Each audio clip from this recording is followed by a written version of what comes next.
Okay, no, that's perfect. There being a T question, there is going to be more than one way to do it, and I will be more than happy accepting any way that makes sense. Okay, it has to be valid. But here's a problem. So here's the problem. I know that some point is going to be on this line. It could be here, it could be here, it could be here, it could be here, it could be here, it could be anywhere. But I do know that these two numbers have to be the same. Now, I think that's a great approach. It would be nice if I knew how this line was moving, or what is the rate of change, what is the slope. It might give me a good clue. So I will do that. M is equal to y over x minus y over x. I get a -8 over 8. My slope is a -1. Oh, in other words, it should be negative for sure. Because look, the slope is downwards, right? It's got to be a negative. Now, here's the thing. Some people might have seen, oh, a -1 is like saying the slope is, rise -1. 1, right. 1, right. 1, right. 1, right. Like you might have thought about it that way. And you might have just counted. Okay. If I go down by 1 and 1 to the right, that would be 3, 1. So 0, 4. How about I do this? The next point would be 1 with a 3. If I go down by 1 and 1 to the right, my next point is 2, 2. My run is +1. My rise is -1. My run is +1. My rise is -1, right here. 5, -1, 6, -2, 7, -3, 8, -4. And that checks out because I know that point exists. My slope. I go down by -1, 1.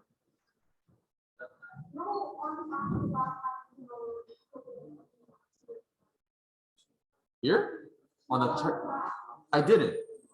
I was just counting though, because I know my slope is go down by 1 and go right by 1. So if I go down by 1, my y value goes from 4 to a 3. This point? It was just an estimate. I eyeballed it. I don't know where that is.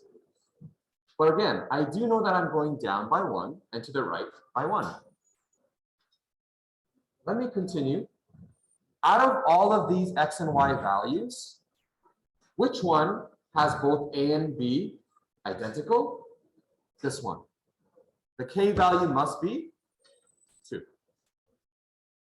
If you showed me a calculation for the slope and showed me your manual labor of counting down the x values and the y values, I think I would give you 3 out of 3, right? Assuming this was a level 3 question. Let's say you didn't know that that was supposed to be done.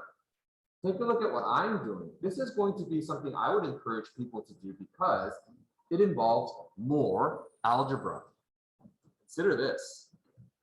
Knowing that my slope is a -1, what's my b value? What's my y-intercept?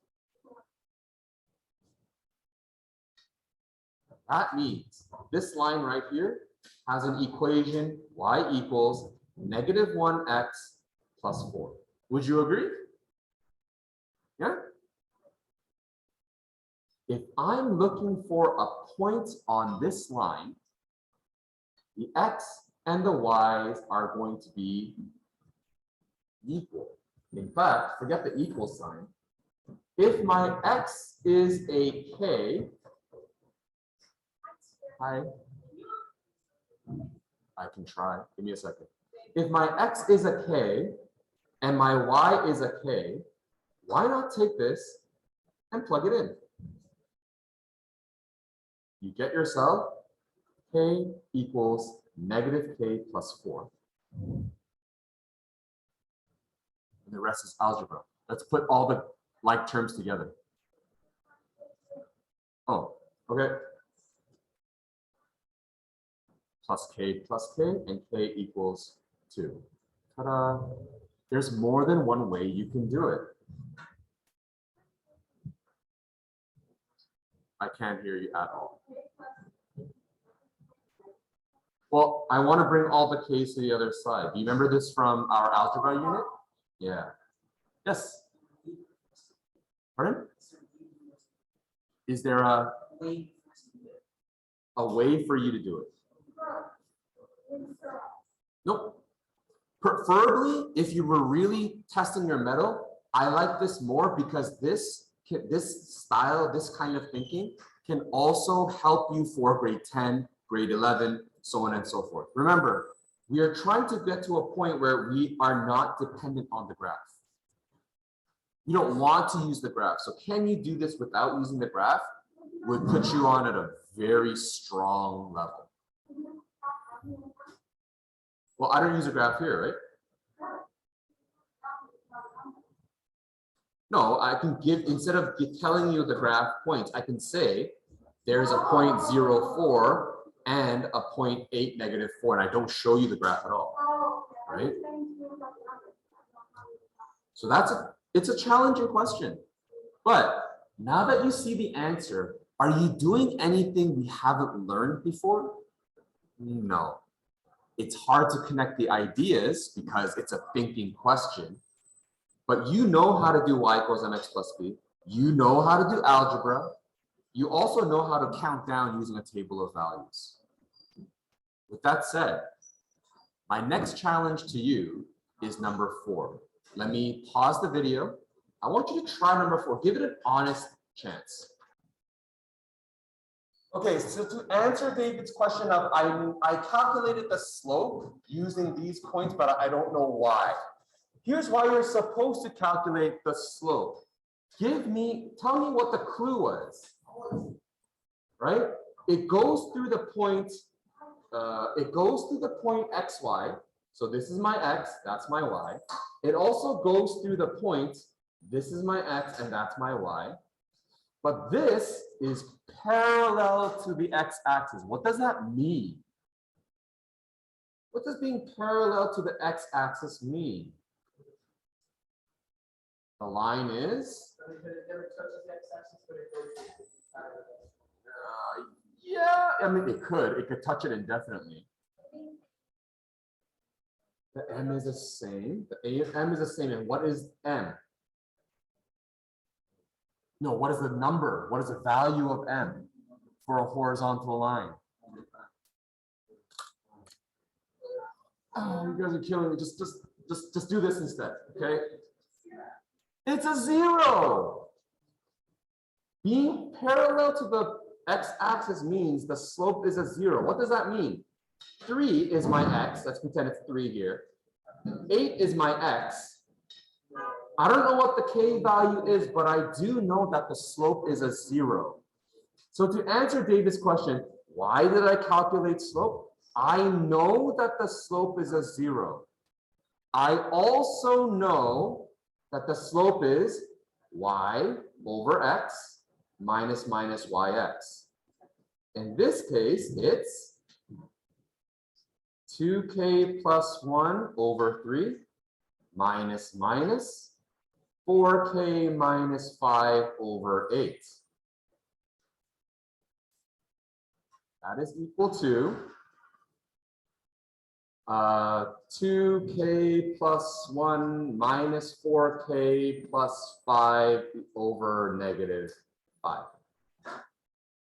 Remember though, I just told you that the slope is equal to what? 0. How do I make a fraction equal a 0? The numerator equals a 0. So this means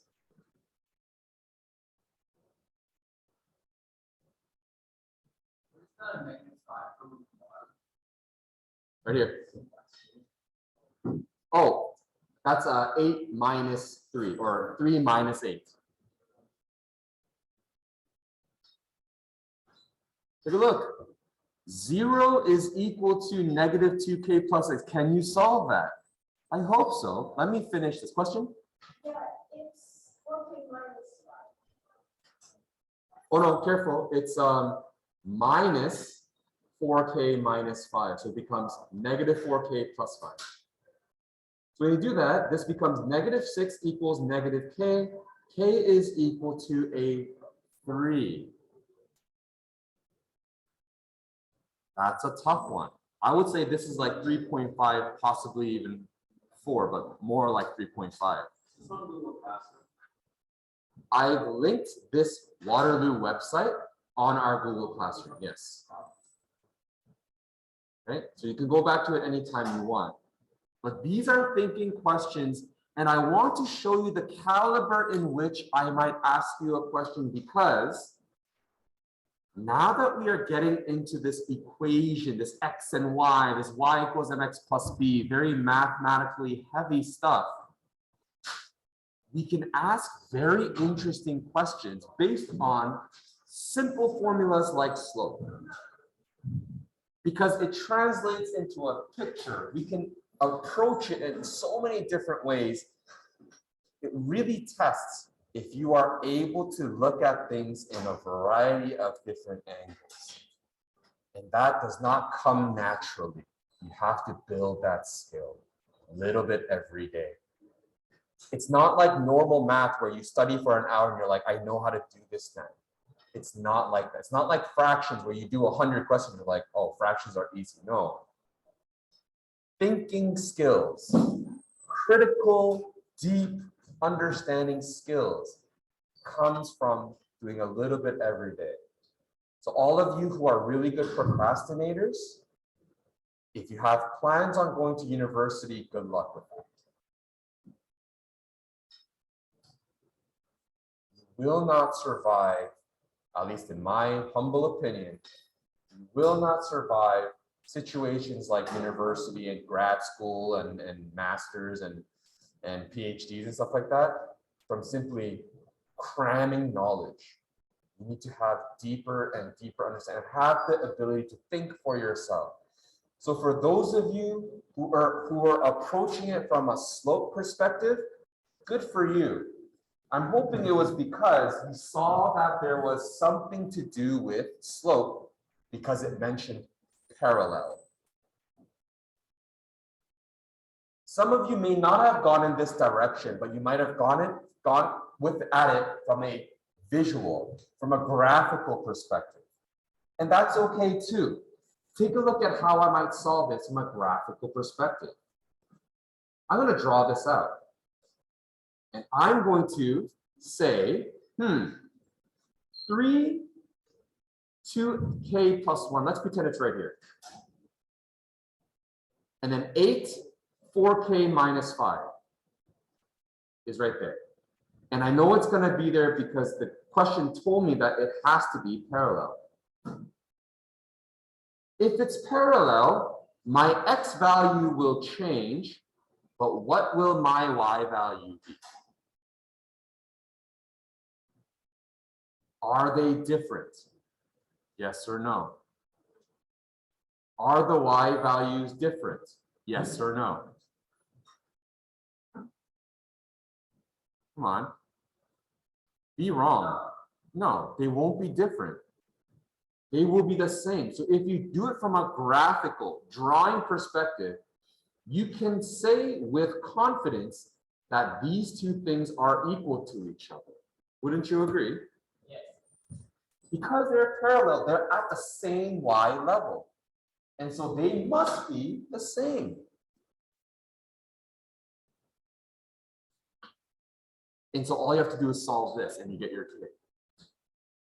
Ask a question, Spencer. No? So even without the math, do you understand why I can say with absolute confidence that this left side equals that right side?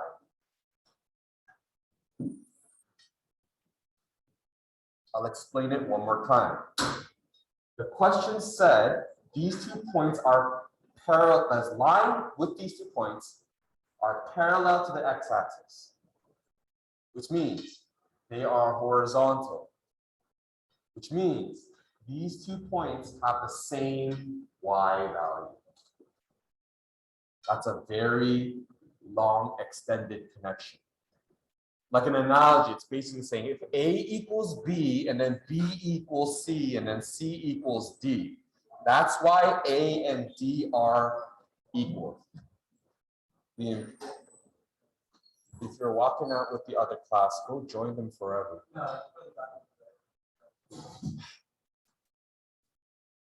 Okay. These are T questions. They're not easy. And I'm not saying that everyone should be at this level. However, I want to give this to you so that you will have a disclaimer of how deeply you may be required to think and at what level you might see thinking questions in the future, especially in grade 10 and definitely in grade 11. Using what you already have, you gotta be able to synthesize new different ways and tackle it creatively, I guess. That's all I will say. We have just under an hour for the rest of class. I have, as I said, a package that gives you a checklist of material, a checklist of different strategies, a reminder for your study sheet, and a buttload of questions. The answers to these questions, I don't want to waste trees, but you can find a digital version of the answer key online. So if you're curious to see if you're doing it right, check online. It's on our post. Any questions? Okay, we got just under an hour. Let's get to it.